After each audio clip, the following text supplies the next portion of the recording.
कद्दू की खेती से 1 लाख रुपए महीने का मुनाफा। छिंदवाड़ा से 2 स्टेट में करते हैं सप्लाई।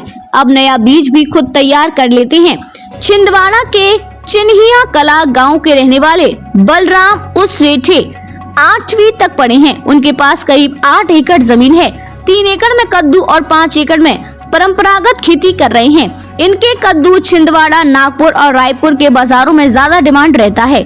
किसान बनाते हैं कि देसी कद्दू की खेती कम समय और कम लागत में ज्यादा मुनाफा देती है।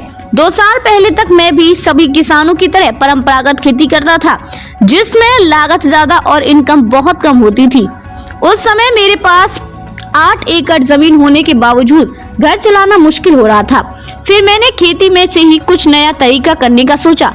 कुछ किसानों से सलाह ली तो उन्होंने कद्दू की खेती शुरू करने को कहा। उन्होंने कहा कि इसकी खेती पर सिर्फ 3 महीने के अंतराल में अच्छा मुनाफा कमा सकते हैं। बढ़िया मात्रा में प्रोटीन होने की वजह से कद्दू की सब्जी से लेकर बीज तक की बाजार में अक्सर डिमांड बनी रहती है।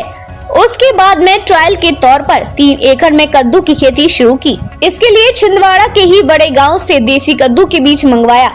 उस समय मुझे करीब 1 एकड़ में 15,000 रुपए खर्च हुए थे। कुल करीब 45,000 रुपए लागत आई थी।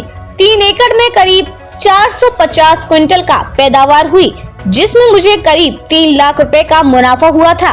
इस साल भी 3 एकड़ में कद्दू की फसल लगाई है, जिसका प्रोडक्शन भी शुरू हो गया, जो 15 दिन तक चलेगा। कद्दू खेत से ही छिंदवाड़ा, नागपुर, रायपुर के मार्केट में चला जाता है।